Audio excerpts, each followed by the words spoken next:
And we are live.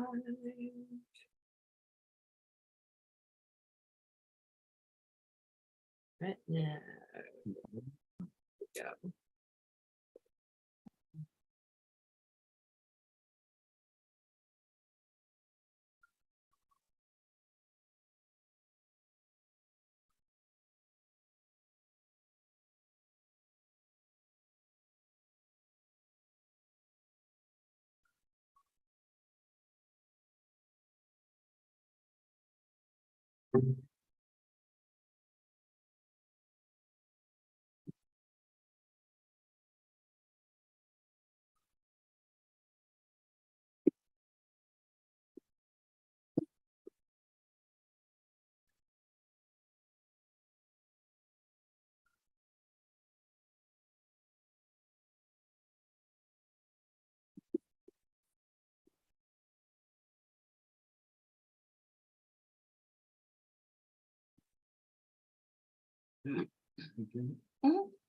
I don't know about Facebook.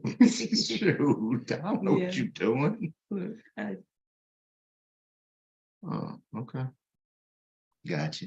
See, click on the link.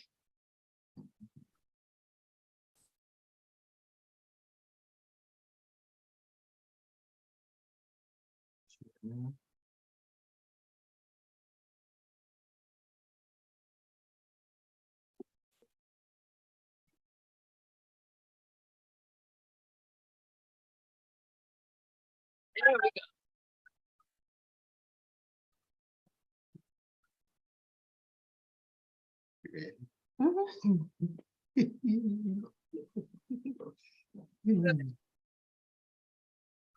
Every week I have this dilemma. I get into the music and I have to remind myself, I'm not a DJ. That's not what this show is. So good evening. We got some people in the chat already. Good evening. It's Friday night. Good evening. Yeah, we're here Friday Night Live with Dr. Kim and your relationship renovator. I'm here to help you get the love you want and keep the love you need. That's what we do here every Friday night. And I've got guests tonight. You see, I've been flying solo. I got company. Yes, exactly. So I want you all to meet two good friends of mine, Gwen and Kevin and Gwen Winford. I had to say Gwen first because, side note, I've known Gwen since 5th grade. Yes. But normally, I always give the husbands credit first, but it just came out because I know Gwen for so long. Right. Okay. But I am glad to have them here with me tonight to kick off the series that we're doing here, Making a Marriage. And so the inspiration for this series has been this season of marriages that I'm seeing. And I talked about it a couple of weeks ago, a season of suddenly marriages, which has been interesting in the over 50 crowd, right? So folks too, and when I say suddenly marriages, I'm talking about people who are meeting and getting married within a year. And so one of them is in my chat there. Her and her husband are going to be guests in a few weeks. And so I have lined up for the next month and a half or so, couples who've been married long time, like our pair here tonight. I've got a suddenly couple. We got some intermediate couples, but all different perspectives with the goal in mind to get and glean some wisdom of how to make a marriage. So many people put a lot of planning into the wedding. Yes. Ladies do. And if my son is watching, no, he was Groomzilla. I know he's not going to watch, so I can say what I want to say. He was Groomzilla. The whole family will tell you this. We were held up on plans waiting for him to pick the colors. Okay, to solidify the colors, but we can't move forward. We can't make any decisions. And my daughter-in-law was like, "It's Chris. He was like, you all don't understand. I need there to be impact when people come into the church anyway." My point being, people put a lot of emphasis on the wedding. And what we want to do in this season is be intentional about marriages. So for those who are seeking marriage, I invited them. For those who were married already and you want to stay married, let's talk to some people who are doing it and doing it well. And I also want to say this before we get started. I'm very selective about people that I bring on. So I don't go by the social media hype. I go by my spirit. I go by discernment. And so I always invite people in who I feel are living the walk, living the talk. And definitely this couple is no exception. So I'm gonna let them, you all want to tell people a little bit about yourself, and then we're gonna dive in and talk about how to make a marriage. Thank you, Kim. Thank you. Go ahead, ladies first. I just want to say hello and thank you for inviting us on your show. I'm excited. I'm a little nervous. I don't know why, but I'm excited. I'm Gwen, Kevin. We've been together since I was 15, he was 16. So I'm about to tell you my age. 42 years. We've been together for 42 years, been married for 35. So when they say past, present, and future, that is us. That is us in a nutshell. Kevin, You want me? Well, want to add something to that because she kind of covered a lot of ground there. she covered it. She covered it. It's been great, been amazing. And looking forward to 40 more. All right, there you go. And that's possible, especially if you're taking your vitamins and exercising. But we've seen that. Haven't you seen? I've seen some couples definitely 75. Yes. Yeah, I've seen some 75th anniversaries. And so, yeah, so I don't take that jokingly. I'm like, yeah. So that'll be a goal. Married, what, 80 something years? Yeah. That'll be a goal. Okay, let's do it. Let's do Let's it. do it. I don't need to renew your contract anymore. No, his contract is up for renewal every October. So every October, say let's renegotiate. And that contract is infinite. It's just binding. It's done. Signed, sealed, delivered. See, don't bring my parents in. It's a covenant. It's a covenant. Right. So you can't renew a covenant. It is what it is, right? But there's some honesty to that. And we did talk about that a little bit. So for those of you who know how to prepare, I always try to talk with my guests a little bit before we get together on Friday night. So we're not on here all night and we kind of get to what we want to talk about. But one of the things you all did share is how you do have to stop at certain points and examine, where are we? What are we doing? And so I expect to hear that word a lot tonight, we.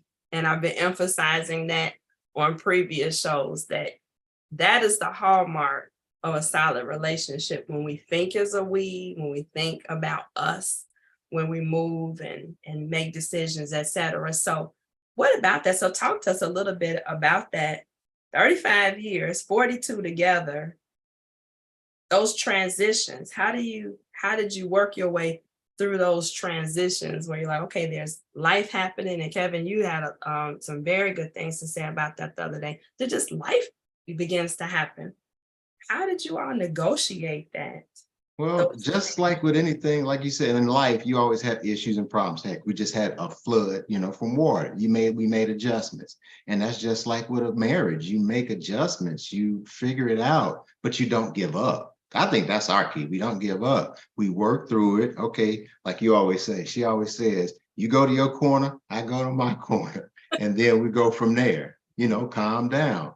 But we just always made adjustments and committed to this union, to us. And especially growing up, if you're 15 years old, you're going to change. And we change together, we adjust together. We went through those teenage years and those early adult years, 20s together, 30s together, 40s together. So you make those adjustments each time. But we also were aware that we were changing as individuals. It's always been Kevin and Gwen. It's always been in high school, Kevin and Gwen. So, but at some point there was a time where I felt like, okay, I want to be me. Who am I besides this? And so that's when a lot of the challenges, I should say, become, because he's becoming a different person. I'm becoming a different person. And I may not want to still do the same things that I did when I was 20 or 30. Now that I'm 50, I want to do this on my own.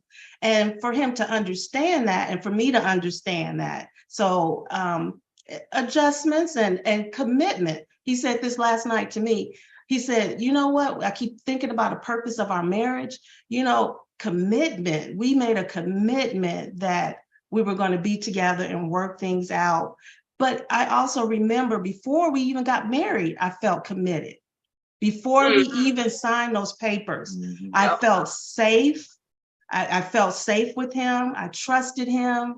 And so when we got married, it was just like a big party because I was like, oh, we've already been married. A formality. Exactly. I remember Reverend Rice saying that. He says that a lot in the marriages that he performs. He's like, if you've done the work, you're already one. But for this moment, you're just publicly, right? Making a public declaration of your commitment, but you're already there. Yes. Already there.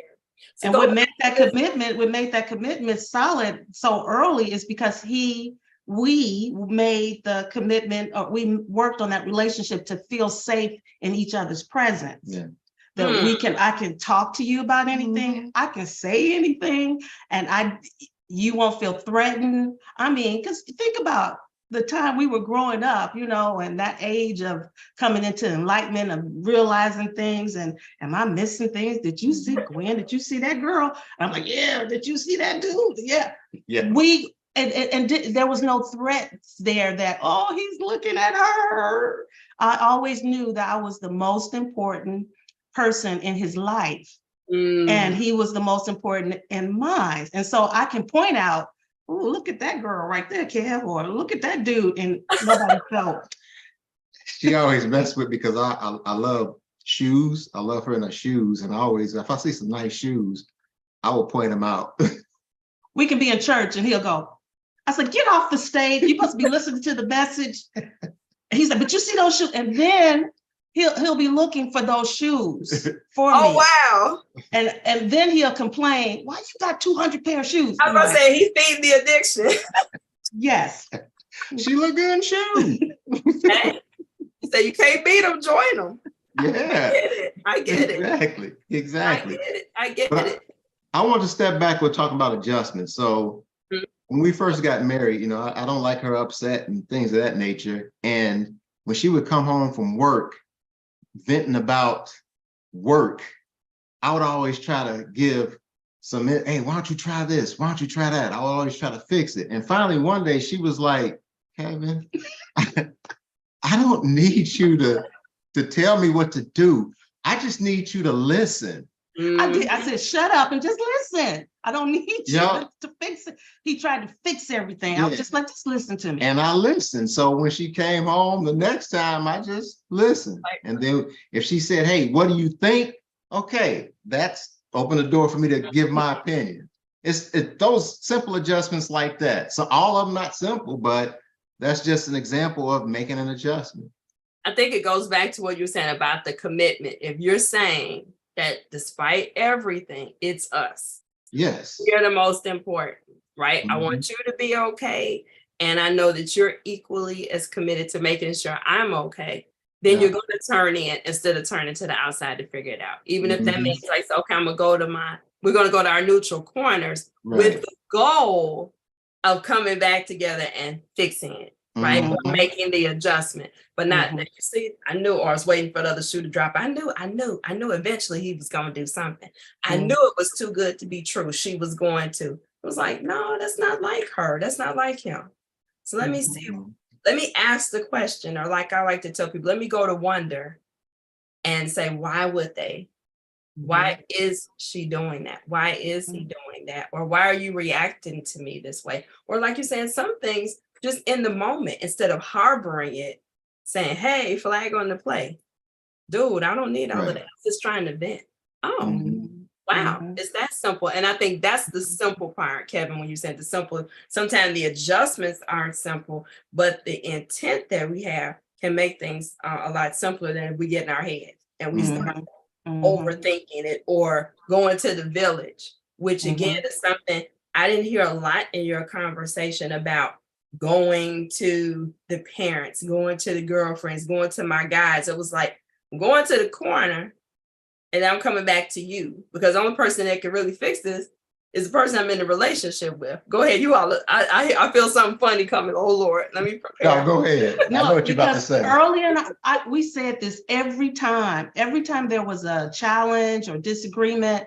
We got married in Chicago, and 3 days later, we drove to Wichita, Kansas. He was in the Air Force.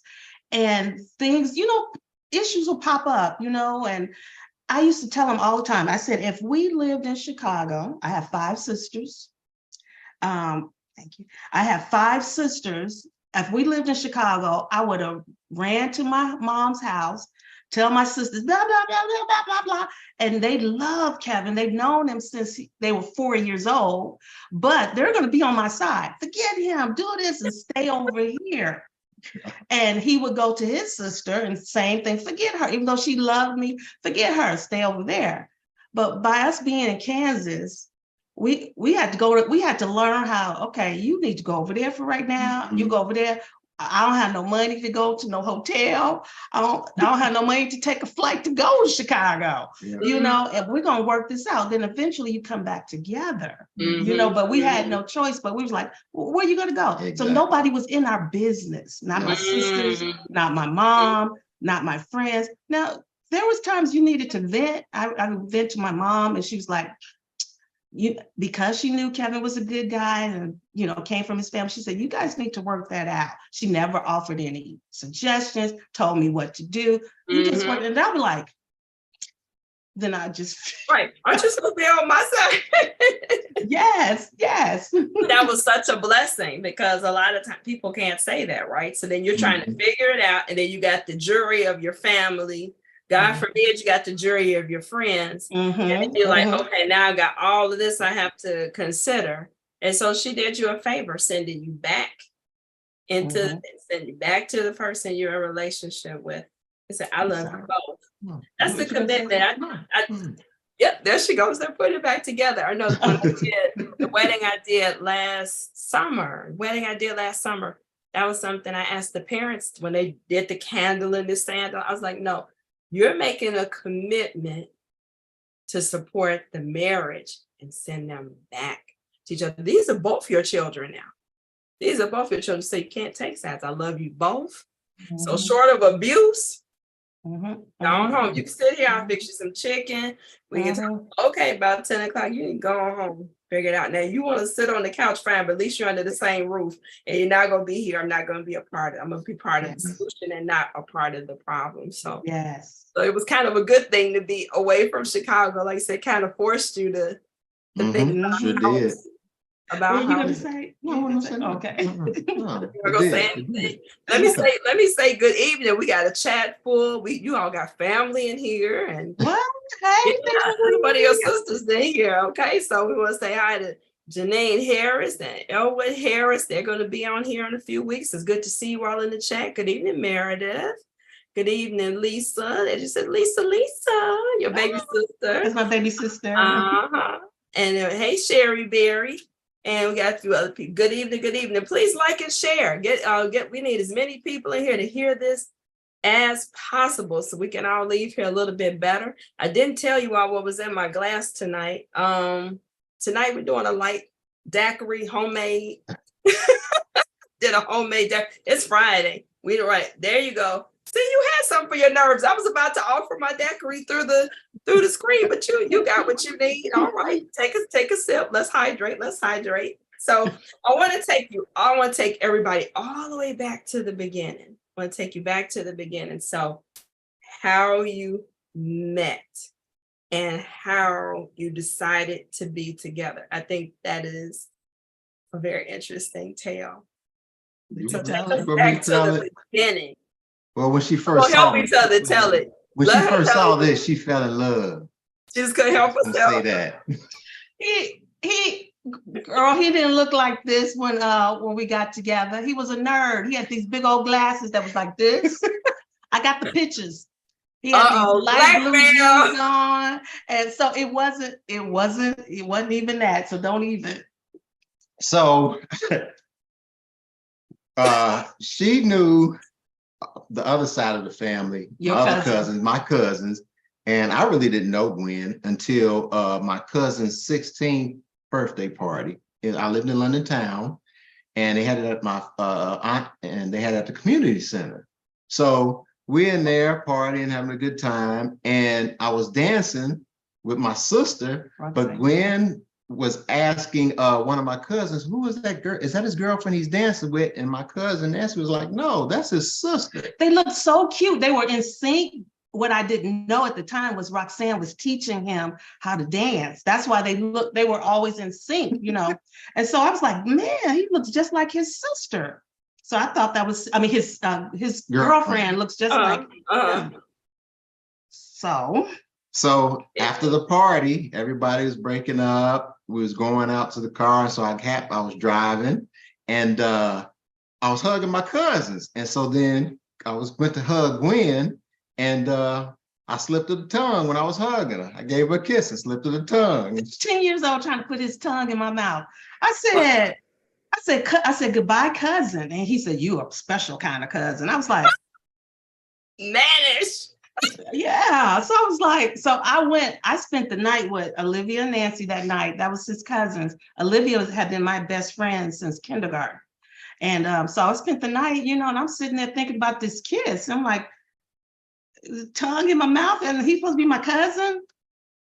But so, you know, we went to Academy of Our Lady, Kim. Longwood. So all girls school, right? So they had, we were having a homecoming dance. I was on the freshman hostess team. Freshmen couldn't go, but for some reason the ticket sales weren't good. So they let the freshmen attend. But I had to ask a boy to take me, and I didn't know who to ask. So Nancy tells Kevin, Gwen is in love with you because of that kiss. He comes back and tells me, Kevin is in love with you. So, you know, you tend to like people who like you. So I started looking at him, and she said, he's going to call you and he's going to take you to the homecoming dance. And I said, okay. I'm waiting and waiting. And this was in the 80s. We had two phones, one on the wall, one in the hallway. No cell phones, none of that. None of that star 69? Yeah, right. Nope. The phone would ring. I would run to the phone, pick it up, click. Run to the phone, click. I was scared. Wait a minute. Not the man. Wait a minute. Put his tongue in her mouth without it. Yes. Can't make a phone call. You scared to make a phone call. Wait. Kilmer gets better. I'm gonna shorten this story, but anyway, he finally got the nerve to take me to the homecoming dance. He called me. We went to the homecoming dance, and, you know, I always had a date for, you know, Longwood. He went to Hales Franciscan, all boys school. So he always had a date. So we've always been together. But when we started dating, he would come and drive in front of my house and leave. You gotta tell this. And then my sister Wanda, one time he came over to my house and he threw up all on my front porch. Okay. And Wanda said, why are you this is live? Oh, is it live? Oh, okay. It's gonna be. You tell the story now. I edited it. Tell it now. Then she said, why are you throwing up? You about to take my sister out. And he was like, oh, green apples make me sick. And she was like, well, why the hell are you eating green apples then? So it didn't stop there. I could be in the car with him driving. He would pull up on the side of the road, open the car door, and throw up. I thought I was making him sick. He was just love sick. I was just get around. I was just nervous, and yeah. I'm done. I'm completely done. And we've been together ever since. Ever since. That's how we got together. You love telling that story. That story. I'm glad I could bring some joy in your life. I'm so glad. Yeah. And it doesn't change. Now, here's what's funny. That was some details you all to tell me the other night. So the story doesn't change. It just gets deeper. Yeah. You're like, there's more to this? which makes it even more crazy. It's like, and they actually got together because Yeah. the vomit would have done it for me. And she was like, But you know what, Kim, I talk, you know, but at that time in my life, I knew what I wanted. I prayed. I don't want to sound cliche-ish or anything like that, but I prayed for him. I prayed for God to send me someone who would take care of me. And not to say I had a bad childhood, but there were things going on that I was taking care of others, that I needed someone to take care of me. I did a lot of self-talk and trying to take care of myself, but I wanted an individual to talk, you know, to come in. So I prayed for the family. I prayed for God to send me someone who would do just that. And if anybody went to our wedding, there's a song that they played, Just When I Needed You, by, was it Roberta Flack? And that touches on everything that was going on. So I prayed for that. I prayed for him, you know. And you recognized him when he showed up. Even at that young age, I think that's what intrigues me the most. When we were talking the other night, even, it was like, and I was asking you, how did you know? How did you know this was your person? And so I want you to share a little bit. Hey, Auntie, I'm glad you made it. I want you all to share a little bit about the dating. So the kind of dating that you did, how you got to know each other and find out who this really was that you were committed to and who you wanted to commit to. So talk about the dating a little bit. Well, when we started dating, going to pick her up after I was stopped throwing up. Thank God. We would go out to dinner. No tongue in my mouth after that throw up either. No kisses. It was the standard dating, going to the movies, going to the show, going out to eat, hanging out, going to parties. And then the relationship just started getting deeper. And as we started talking to each other, that's when I was like, man, I really feel something. Right? I didn't know what the hell it was. I just felt good. And as we continued to talk, and like she said the other night, sitting there, we just go to the lake. We love going downtown. We love city. Every city we ever lived in, we go straight downtown. So we would go downtown Chicago, hang out, go to the Grant Park, Buckingham Fountain, Rush Street, just sitting at the lake. I want to interject too, because he reminded me so much of my dad.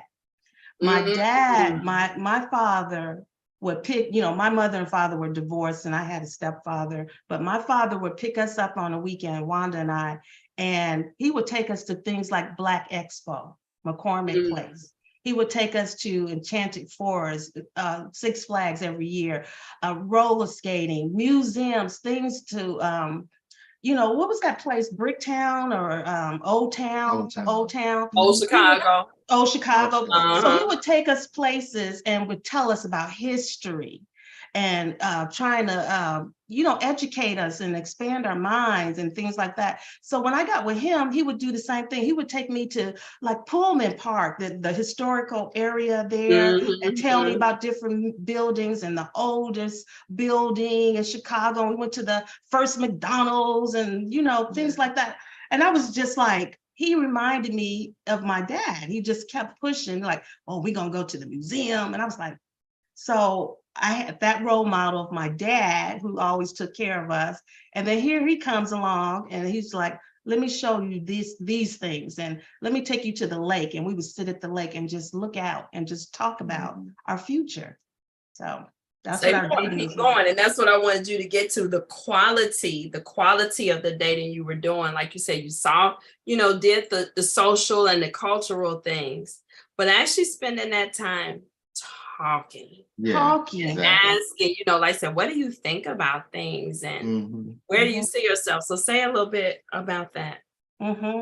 Talking, he knew we both had goals. I wanted to, I wanted to go to the Peace Corps. Remember I was talking about going to the Peace Corps. I'm getting my master's degree. I want to help people. I want to do these things. And it was I just look forward to talking to him. And I mentioned to you the other night when we talked, my mom told me, if you want to see how that man is going to treat you, you go and spend some time at his house and see how that mother in that house is being treated by the sons or the father, whoever's there. And one of our dates, he took me to his house and we just sat in the living room watching TV with his mom and dad. But dad was in the kitchen. Moses was in the kitchen cooking. Bertha, what do you want to drink? I want some carrot juice. He goes downstairs and gets the big juicer, juices up some carrot juice, cleans up the kitchen. Bertha, what do you want to eat? I want some Lawrence Fishery. He goes upstairs, changes his clothes, Now, we're on the south side. He goes all the way to the north side, brings us all the shrimp we wanted, cleans up the kitchen, everything. I went home that night. I told my mom, I said, I ain't washing another dish. And you know what? I don't wash dishes in my house. Ask my sons. My sons wash dishes. I don't wash dishes. See? Yeah, but that was interesting when you were saying not see how she was treated just by the husband, but like you said, by everybody. Because a lot of times people will say, but see how he treats his mother, or how does he feel about his mother? You're like, look at the dynamic between the mother and the father and the household. I thought that was rich. I thought that was rich. Because you can't fake that. See, somebody can turn that on and say, okay, let me be nice to my mom while this girl is there, right? But the dynamic of a household, you can't replicate that. It's either there or it's not. Yeah. And it's also who you're marrying into, right? Or like I said, you're committed to, you commit to that person. Yes. You're taking on that family too. So like I said, it's very good to see, what are you signing up for? What do they believe? Because like I said, eventually, even if that person is different, they're going to defer, right? Or default to some of those things that have happened in their childhood and their exactly. They're very likely to. They're very likely to. And like I told you the other night, for me, like that very night, taking her home, we driving, nice summertime, Chicago is warm, and I take her home, drop her off, and then get in the car driving back, and it was like an empty feeling, I love midnight drive, and it was like, man, I miss this girl. What the heck going on? I mean, it's like I just felt empty. Yeah, so young. Yeah. We just wanted to be together, and it's funny. To this day, we're old. I can be out in the street. I could be out in the street. We could both be out the street, and I feel like that urgency that you got to get back home. Yeah. And we don't have children. We don't have babies or anything like that. It's us, and it's like, I'm at Walmart. The Walmarts. I'm at Walmart. I gotta hurry up and get home. What do you need? And we just gotta. I feel that urgency, that tug that I need to get back to.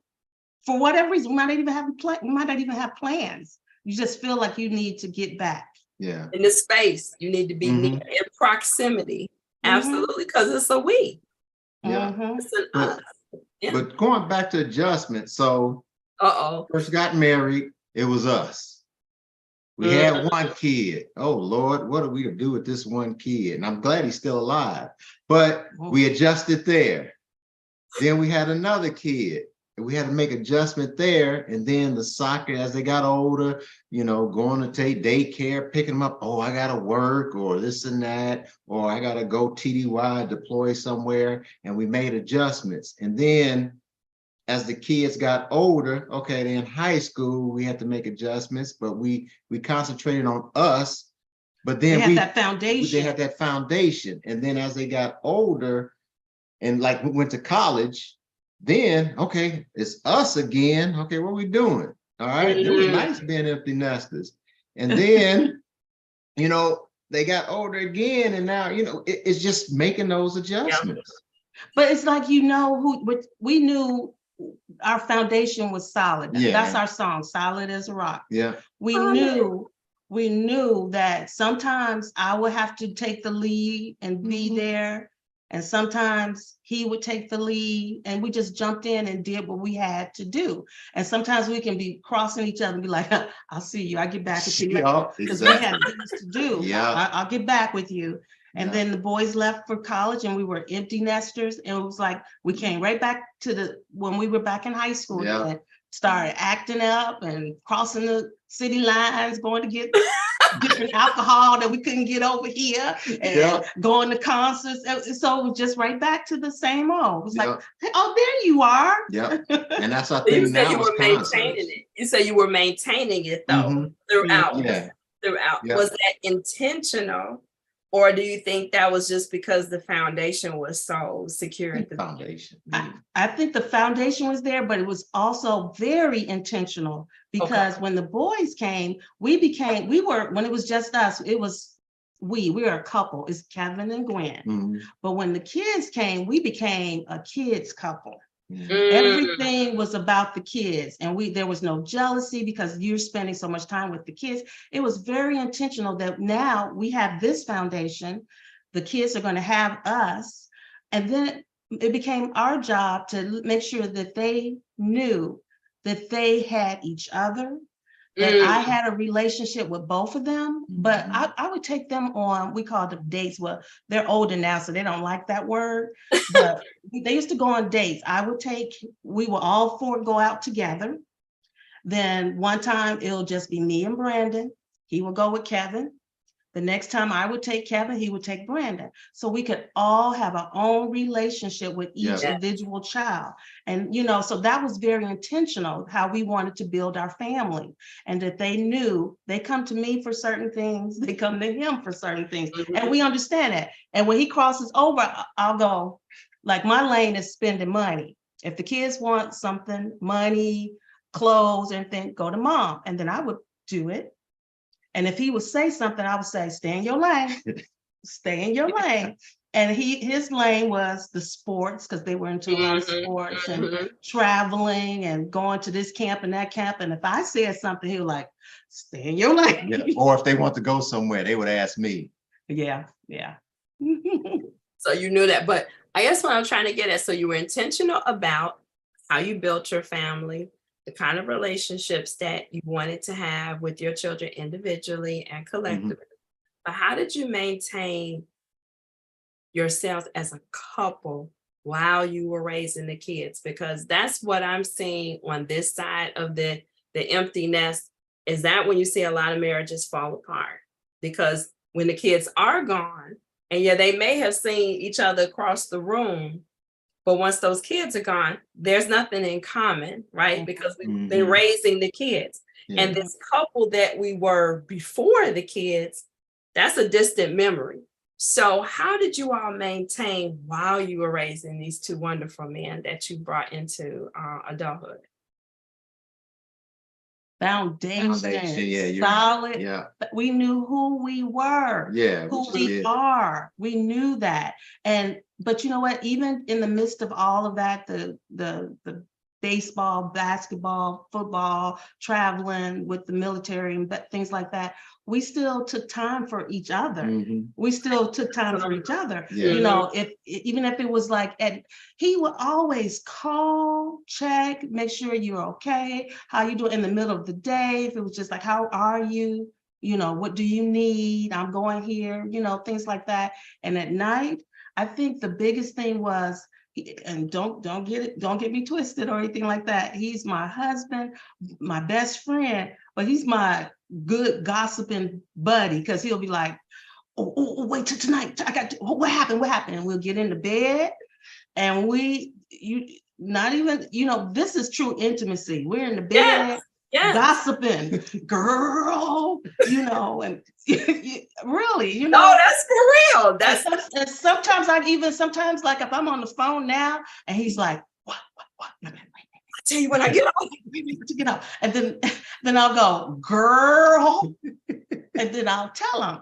But it's almost like it was just that security foundation. People tell me, Gwen, don't tell nobody. I'm like, I ain't gonna tell nobody. But Kevin, so if you told me something and told me not to tell, I done told Kevin, just know it. So it was that foundation, it was a solid foundation. We knew this is what we were doing at the time. Yeah. Family, stress, whatever was going on, boys raising kids. At the time, that's what we're doing, but that foundation was set. And that's what we're gonna do for right at now. the end of the day, it's still us doing this. Yeah. Yes. So the kids have been, okay, now I get to be back with you. Mhm, And mhm. catch then- up with you for the day. Wow. And then we always had a routine too. I mean, like staying in lanes, like, you know, we've been to how many places? Multiple duty stations, but okay, we get the orders. Okay, boom. I'm working on the military side, getting that shipped out. She's working on the schooling. She's Mhm. researching, checking on the schooling. I'm looking at houses and where to live and automobiles and things of that nature. And we just work together as a team. And we fell into those roles. It wasn't like Yeah, that's the woman's role, Yeah. like that. It was like, yeah, because I do the dishes. yeah, exactly. Wait, and make some mighty good rice too, from what I saw. Yeah, that rice was good, girl. Just saying, they ain't sent me none, but it sure look good for you. But Okay. we just knew what to do. What's that song? It's like 50 kind of love. What's that? 80, not 80, 20, I think, or something. Yeah. Talk about when somebody loves you back. tell you, yeah, something you love you back. Not 'Cause 70-30, it's not, yeah. Yeah, because No. it's not always 50-50. Mm-mm. Sometimes it's 90-10. Yeah, And that's okay. yeah. And that's okay. As long as you know it's hard, you've got a good man, you know, positive intent, you know those things. So when I need to be 90 and he's just doing 10, it's okay. Yep. Because there's gonna be times I'm gonna be 5. Well, And you be 95. Yep. But that's okay. Mhm. It's okay. And I'm not gonna like you all the time. And that's okay. That is, I think people get married and they think they're supposed to be in this romantic type of love and we're gonna always love each other and I'm gonna always like you. There's times I don't like him. It's times he doesn't like me. No. Can you believe that? People No, like I couple can't. goals, couple goals. twins. Girl, I can wake up sometimes I can just look at him and he was like, oh, there she go. I just And then you know, but you don't take it personally. no. Because you know you're safe. I trust him. I'm not worried about anything, but I need my space. I don't like you right now. You holding that spoon wrong. You know, you getting on my That's nerves. your thing.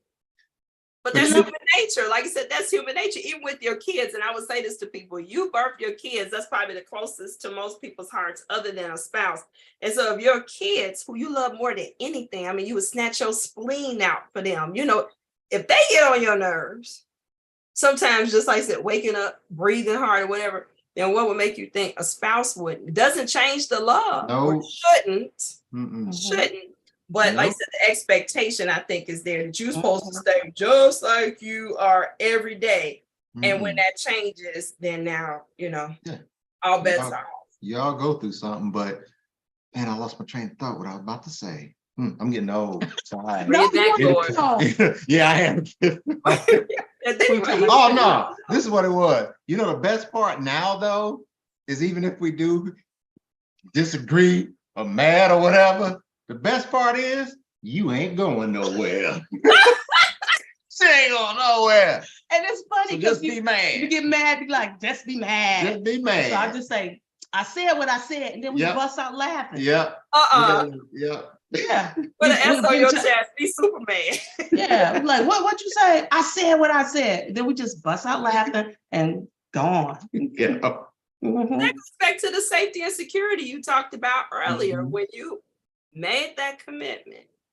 And the commitment was, I'm not going anywhere. I'm Mhm. invested in you. So come what may, I'm here. So there's a certain security in that I can be honest. I can be my real self, not my imagined self or my, public self. I can be my whole self and know that there's forgiveness in that, there's grace in that, there's patience in that. And that looks different for each couple, but I Yeah. think that's the piece. And then secondly, again, going back to those conversations by the lake, and by the way, there's no place like Chicago. No. You all need to stop hearing about these Chirac stories and all of that. I'm sorry, that's not Chicago. If that's all you know about Chicago, then you don't know nothing about Chicago. Let me Ain't no come place come like to the Chicago. point. Come to the point and sit there and gather your life and see if you don't change your mind. But anyway, those conversations where you're saying, I know who this person is for real. So I know who I'm investing in. That's the point I'm trying to make to the audience that's listening. that it also helps you say that I can take a hit for this person because I know who they are.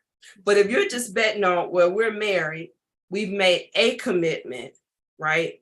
Then when things change, maybe I can't gamble on taking the 95 when you're only giving me 50. But if I know the heart and the core and the value of this person, then I can do that because I know too, it's temporary.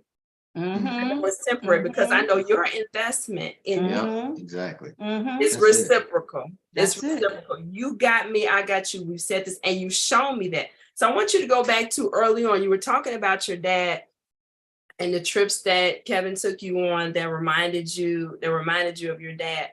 But you also shared there were some things about Kevin that Kevin showed you that you had not experienced. And that is also something I think is key that I want the audience to know about, being able to trust, to feel safe, to know I can fully commit when someone shows you certain things. So could you talk a little bit about that, things that Kevin showed you that you had not experienced, that you said you wanted?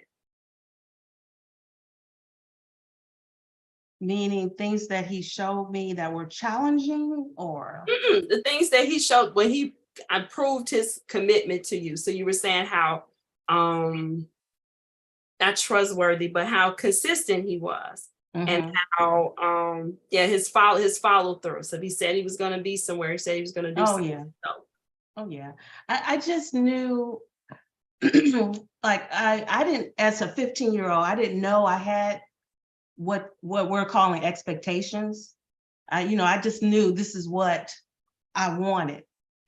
And I remember he would come over to the house and if he was dressed a certain way, I wasn't going out with him. I would go turn around and go back in my room. He knew, and he would go home and he would change his clothes. He didn't have to come back, but he did. So I think, just setting those expectations. And I remember my father used to take us to Great America. His company used to give him free tickets to Six Flags. This is still Six Flags Great America. And every year he would take us. And this one year he couldn't take us. So Kevin said, I'll take you. This is before GPS and anything. We had a map, and I guess go to the gas station, ask for directions. And we were only going to Gurney, Illinois. just going to Gurney, Illinois. And so we got lost. He pulls over to the gas station and he goes in and asks for directions. He comes back out. He goes, Gwen, are you hungry? And I said, yeah. So I'm thinking he's going to give me, a little bag of chips or something till we get to Great America. He comes back with a liter of Hawaiian Punch and a big bag of Doritos. And I'm looking like, oh, he's going to make sure I'm okay. No, he's going to make sure I have more than enough. He didn't come back with a little piece of gum or anything.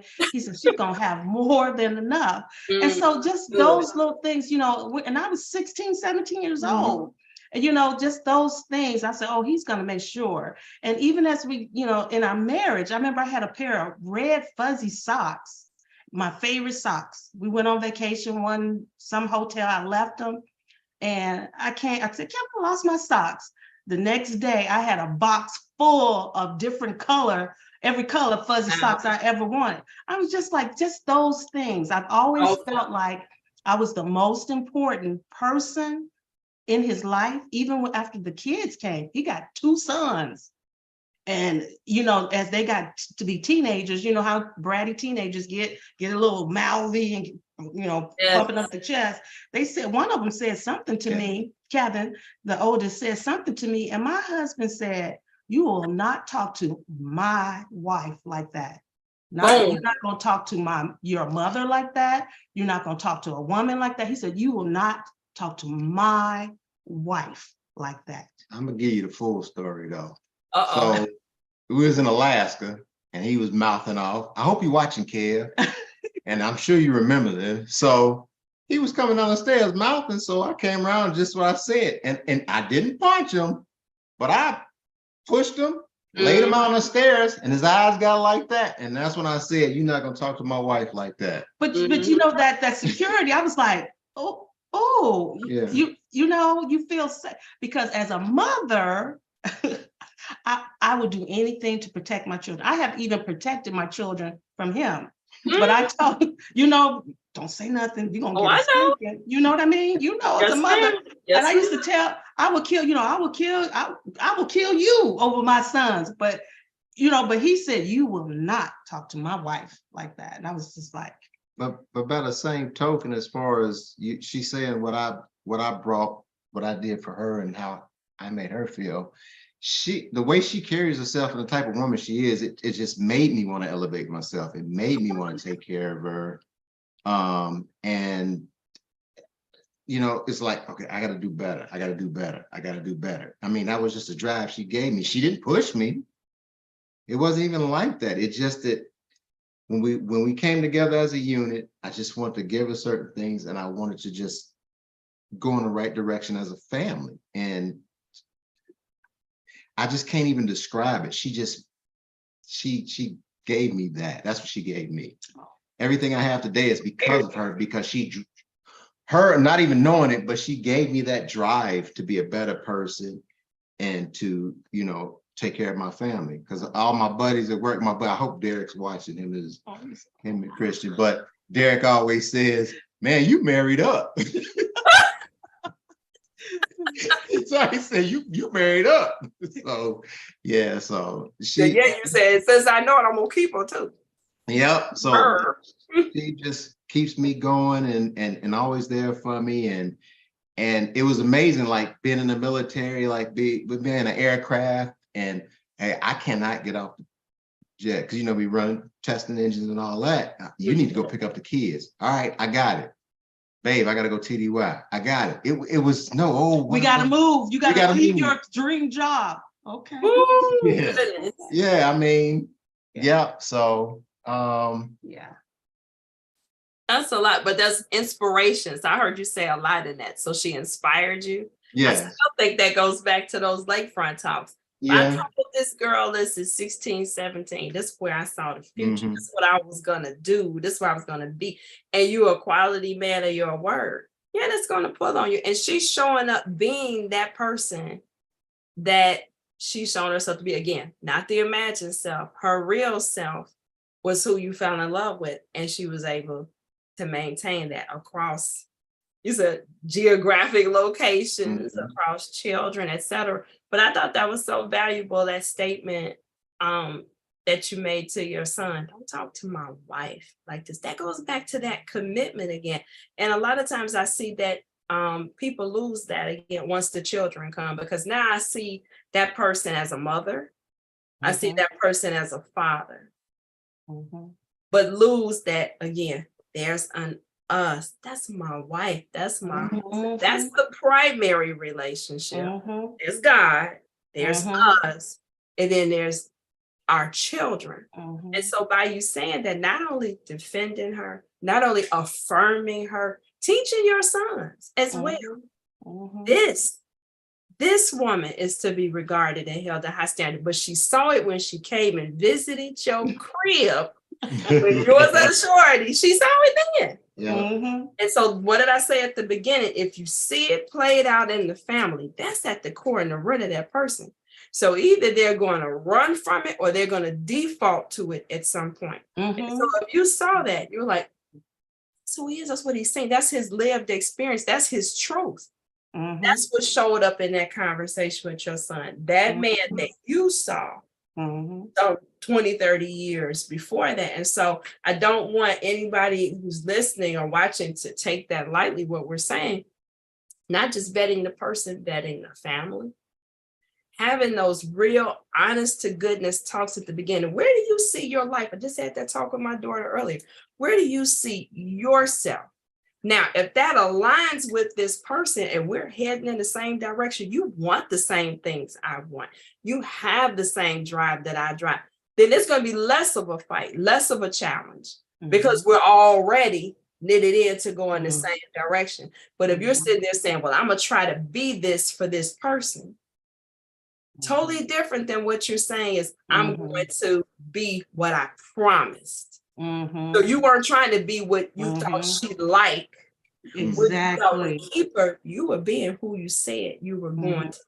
You held to your word, to your commitment. And that's something that we see so little today on anything.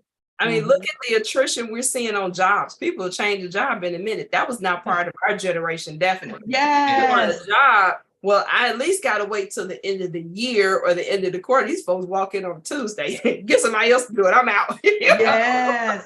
And so we see that in relationships too. It's hard.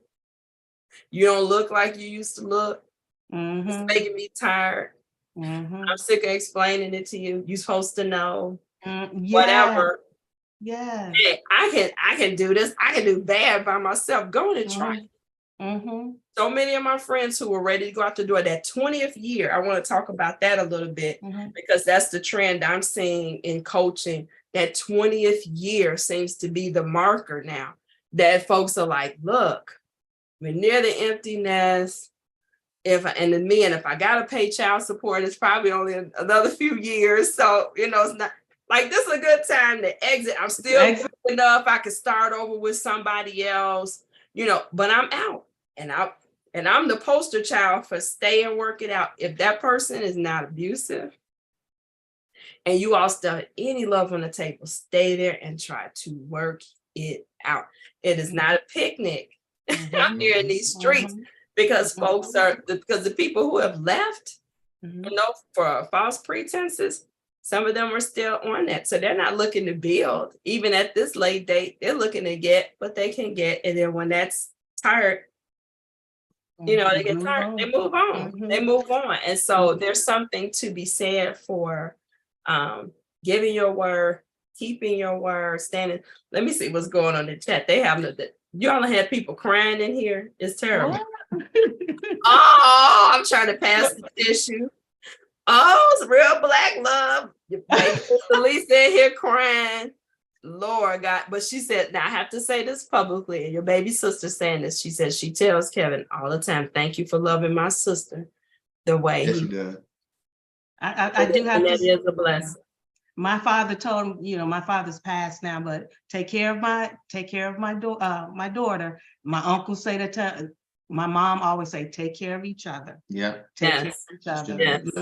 But you know what? You hit on something, Dr. Kim. You said about that 20-year mark or so, or even in early relationships, people say, well, he should know or she should know, and you don't know me by now, things like that. And we joke about that. If you don't know me by now. One of my songs too.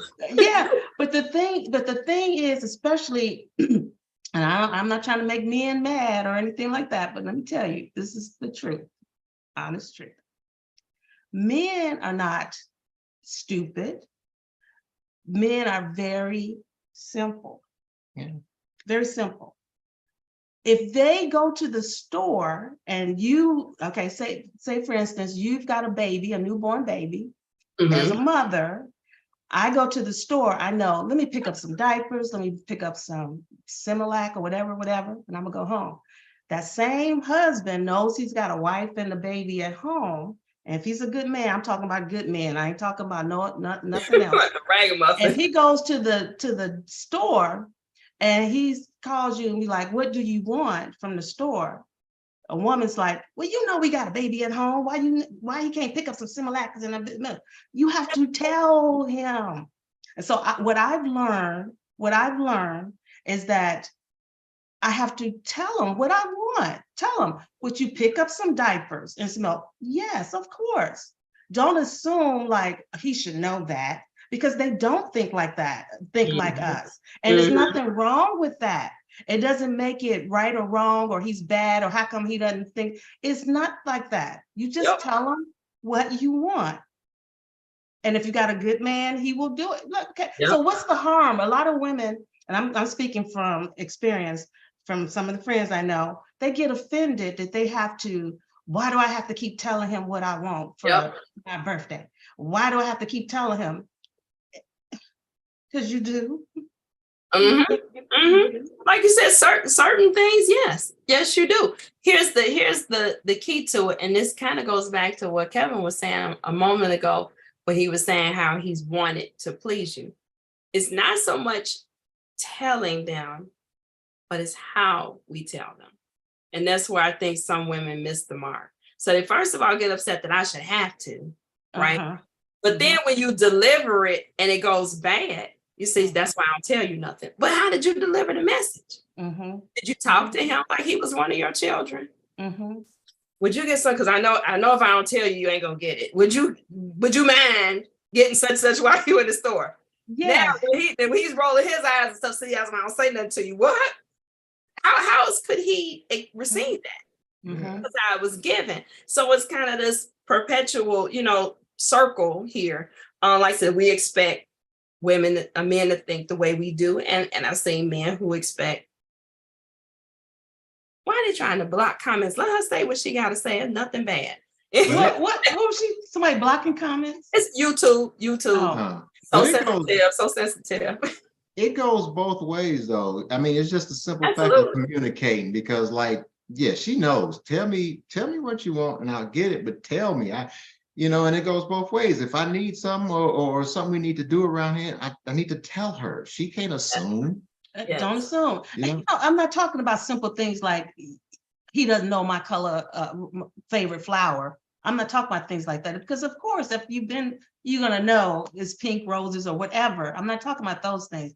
I'm talking about these things that they think that like their best girlfriend should know.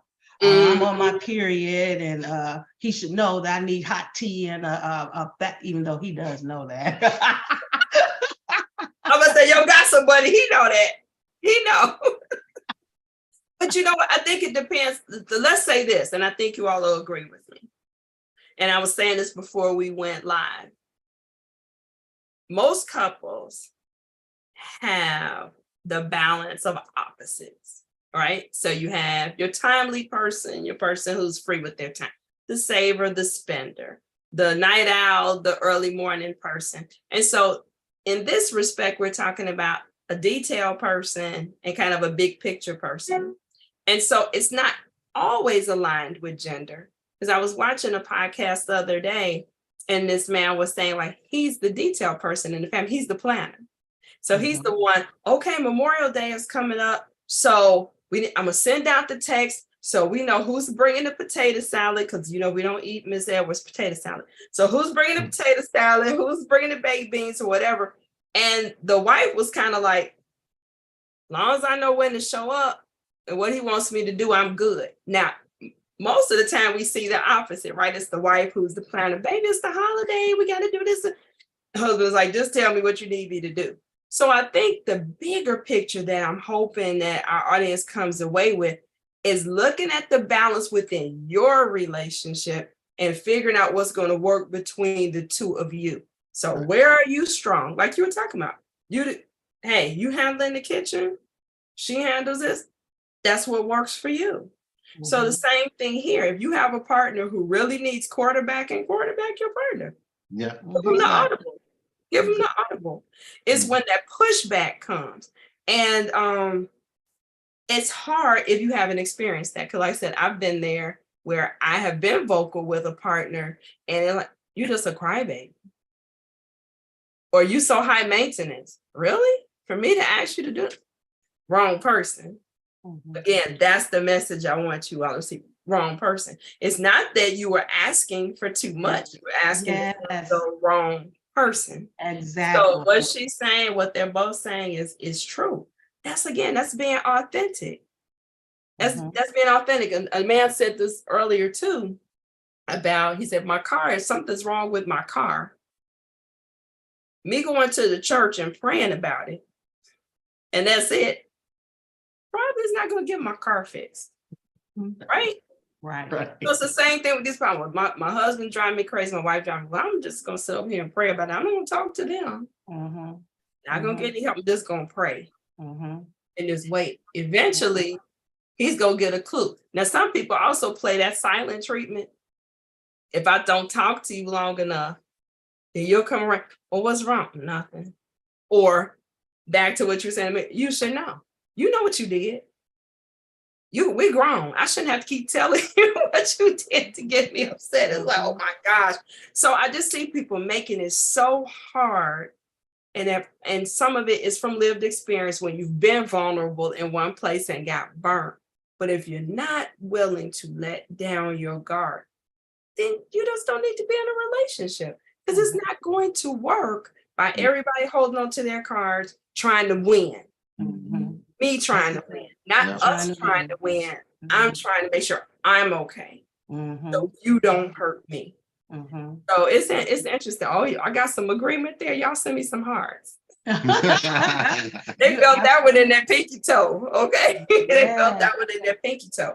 And so that, like I said, so that piece, like I said, what works for us? So when I asked you the other day, we're doing good. We covered a lot of ground, and we did it in just about an hour. So we did good. I love it here too. Thank you. I'm so glad you're here. We got the young brothers in here, so they love it. You learning something. Awesome. You go get you a good girl and hold on to God's unchanging hand and don't let her go. You gonna know what to do. You gonna know what to do. All right. Okay. Somebody All right. learning something in here tonight.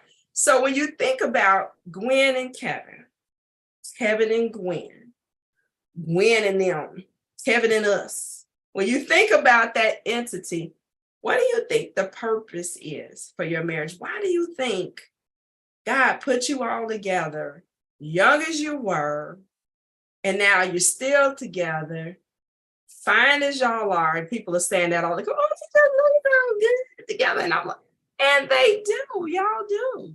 Okay, Black don't crack, and you are evidence. Google it, you gonna see a picture of Kevin and Gwen.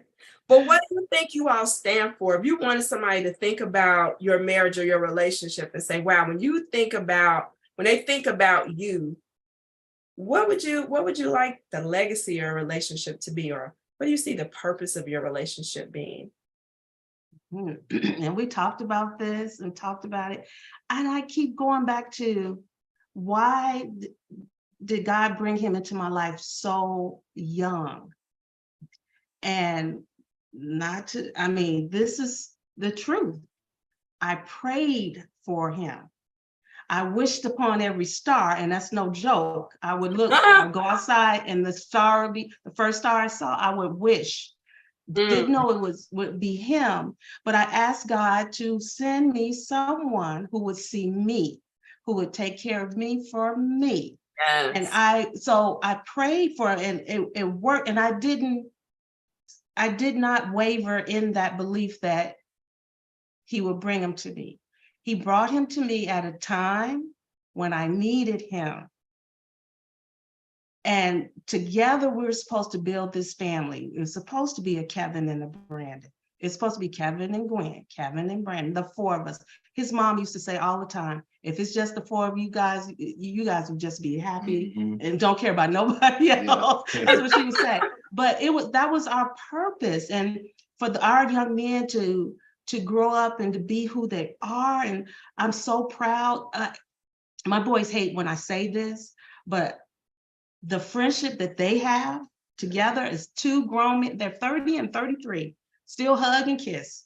Still want to be together. And that was intentional. And I said, they hate when I say this, but I could die today feeling totally accomplished because of the friendship. I told them when they were growing up, if you don't have not one friend, you've got each other. Yes. I said, and I've always told them, Dad, don't ever go against your brother. That's and right. To this day, they won't say anything against each other. I said, me and Dad have each other. I said, don't ever. So if I say, Kevin, he's like, no, that's my brother, Brandon. No. But it's because it's not like us against them. But we created this unit. And what they do and go out into the world, we're so proud of both of them. Kevin and Brandon are our greatest accomplishment. And we did that. Two kids from Chicago who are 22 years old left Chicago on our own. We did that. And we look and we joke about, we kept them alive because we thought they were toys. 22, I had them at 24 and 27, and we would play with them, hope, I don't know how we kept them alive, but nothing but God. So nobody but God. Okay. Nobody. So when you ask the purpose for our marriage, the purpose, I asked God to bring someone into my life so I can create this family and someone to take care of me. That is our purpose, our greatest, to me, our boys and a family that we created to be almost an example of family, what true families are built on, foundation. I would also add that commitment. I think commitment is it. So, and when I say that, it's within the family. So we're committed to each other. We all four are committed to each other. But the thing is when when my oldest comes home, and then when he comes home, they committed to each other. They go off and they got their own little language and clowning and laughing at us. So, I mean, it's the commitment that we have. So. And you know, and I also too want he's known my baby sisters since they were 4 years old. And my girls. And I mean, it's almost like he would do anything for our family. And it wasn't your side of the family. It wasn't like that, that's your, it was like, oh, that's my sister. Yeah. It's just like there was no, it was just family. He was just about family. His parents stood for family. His father instilled in him about family and how to be a husband, how to take care of his wife. That's what I saw when I went over to the house. So that foundation of marriage, that strong family is what we stand for. And what we can prove that, and now that our kids are grown, I still call them my boys. He gets on me. You'll see me on Facebook. My boys, my cookie, my cookie, my bee. But they'll forever be my babies. But now we have an adult relationship. You know that's just beautiful. And I could die today being fully accomplished. Everything, nothing, no degrees, no job, no money, no houses, no car. Don't mean nothing. But those kids. That's it. That's it. This will Oh. forever.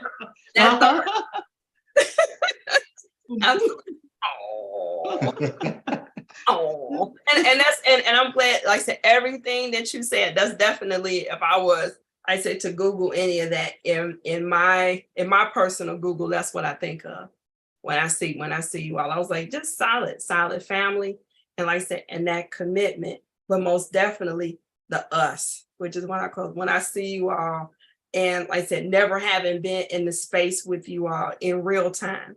But like I said, having known Gwen before Gwen knew who Gwen was. And then seeing you all come together and say, wow, they just, like I said, they're a party unto themselves. Yeah. I said, they're a whole entity. I was like, they all inclusive. I said, that's all inclusive right there. They're like, we're good.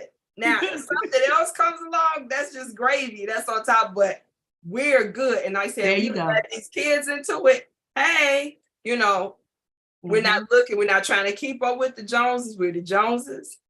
And we're just trying to keep up with ourselves. And so I always say, like I said, just mad respect and like I said, inspiration from seeing you all just do life. Just do life. Like I said. Yep. You almost renewed our vows when we were going to do our. You were going to do that, but we'll get to that.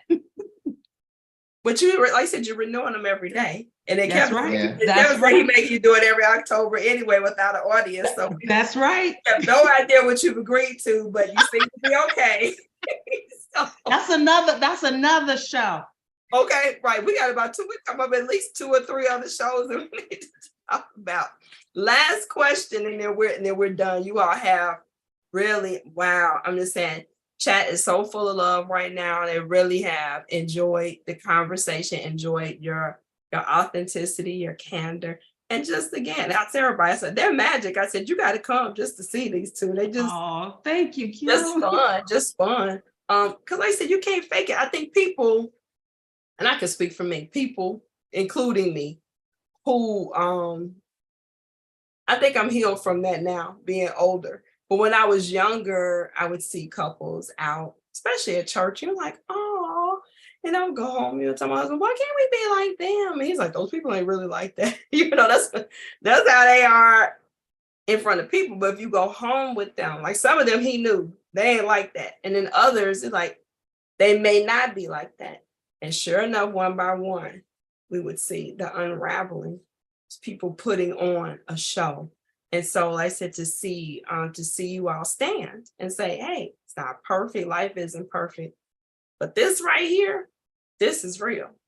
This is real. And this is how we show up. The goofy, the serious, the Mhm. fun, the accolades. Like I said, having seen you all both be there for each other, as you know, Gwen has gotten her awards and degrees, as you have gotten your awards and degrees, and like you said, go from state to state, and you know, different status changes, and still saying, but you know what?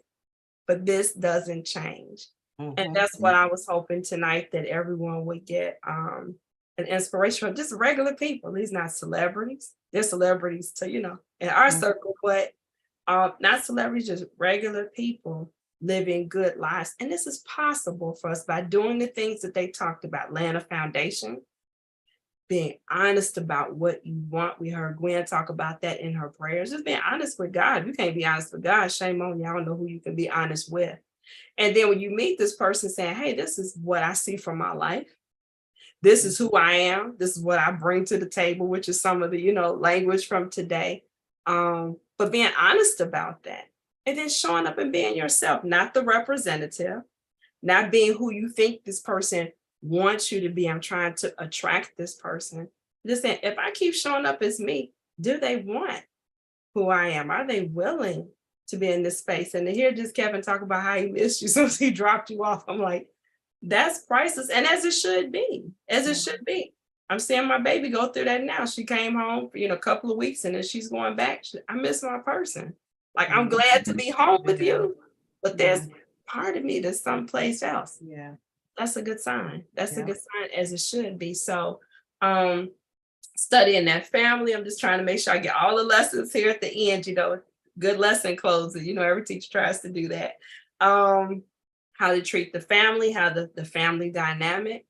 We didn't touch on it, but it came up in a post earlier, and it was something we talked about the other night about money. You know, how sometimes, again, not knowing how people were raised, it'll show up in how you handle money. It'll show up in how you make decisions. So again, talking about your childhood, that is so underestimated but important. How did you grow up? What was important to your family? What did you miss? What are you trying to make up for? What do you want to do differently? Right? Yeah. And what is it that you want to borrow? And that's something I definitely told my kids. I said, I don't think I was a perfect parent, pretty darn close. Mhm. But Mhm. I would like for you to take the things that you saw that we did good and Mhm. replicate that. And if it's Mhm. something that we missed or that you feel you could do better, please do it. But Mhm. don't just carbon copy this because it won't fit your kids anyway. Because Yes. we're not you. And I Yeah. wasn't you Exactly. all. Yeah. You know. Yeah. So being free to Mhm. carve your own, and I said I love that part of your story too, is that you said we saw some good things, but we had to figure it out as we Mhm. grew together, as we Exactly. grew together. And that to me is I said the pinnacle of what makes Kevin and Gwen. So I want to thank you all for coming on tonight and setting the stage for this series on making a marriage. You given us a lot, said we're intentional about doing, and a lot we're still figuring out, right? Because wake up tomorrow. Oh, yeah. Tomorrow is not today. Mhm. That's And right. so I'll give a couple of shout outs to my brother, Reverend Dr. William Marcus, who has a book. I recommend this book probably every 4 or 5 episodes, but it's called Becoming Married. Hmm. And he wrote around his 25th anniversary, and he does counseling along with his pastoral duties. But big part of his book is that you're never at a destination, Mhm. right? Mhm. Yeah. Marriage is a journey. We're becoming married every Mhm. day. And so those continuing dialogues as we continue to change and looking in at each other, it helps if you've made a good choice to begin with. So, Yes. but making a marriage. So I appreciate you both. And anything else you want to say before we say goodbye to the people? Anything else you want to share? Just it's no perfect recipe. It's none of that. It's just continue to strive to be together and work on whatever issues you may have and enjoy each other, just like life. You know, we've gone through ups and downs, but thankfully in our life, we've had more ups than downs. I mean, everybody goes through things, just work through it as far as way we see it and stay committed. Mhm. And it's work. Marriage is work. Work, I've yeah. heard people say it shouldn't be hard work, Right. but anything worth having Mhm. requires hard work and fine tuning. Yeah. We have no problem attending marriage retreats, Mhm. Mhm. therapy, Mhm. getting some marriage counseling, or how can we, he's not understanding how I'm communicating and things like that. Nothing wrong with that. Tweak it. Get some tools. If you're finding that your tools are rusty, get some tools. Yeah. If it's something that you truly want to hold on to, and like he said earlier, commitment. If you've made the commitment, people don't understand what that word really means. Commitment. Mhm. It doesn't mean, well, until you make me mad, until we can't understand this conversation and you don't do what I do. No, then you figure out, go to counseling, get some tools. I read a Yes. lot, so I take a lot of, he said I analyze a lot, but I read a lot. Hey, I'm gonna try this. I'm gonna try not to react and see. So it's a lot of experiments going on in here too. Yeah. Yeah. Yeah. Yep. Wait, That's now it. that's me just happened to leave a magazine open on the table for something I'm reading. I'll just text the link. Just something I ran across. I want him to listen to something on church. I put it on the big screen TV, on the Apple TV, and let it play through the whole house. There's ways, like we're saying, there's ways. Thank you all so much. So shout out to I would say for those who follow, I wasn't here last week. And so I just want to say a shout out to my newest angel, my sister who I miss desperately, Dr. Shirley Harden Green. So it's forever in my heart and forever on my mind. So that's why I was not here last week. And then I've always, from my unicorn angel who inspires me to do everything that I do, So good night. If you want to follow, find us on Facebook, Love According to Dr. Kim, or you can come on the Complete Suite LLC. If you want to book a sessions, we can do some life coaching. I got 2 new couples that I'm coaching. I'm looking forward to this week so we can help you do what? Get the love you want and keep the love you need. That's what I do here. So find me on Facebook or Instagram, Dr. Kim Complete Suite, and I would love to talk about your stuff. To help you get it together. Love you all and thanks again. Thank you. Thanks for having us. Next Friday night. All right, good night.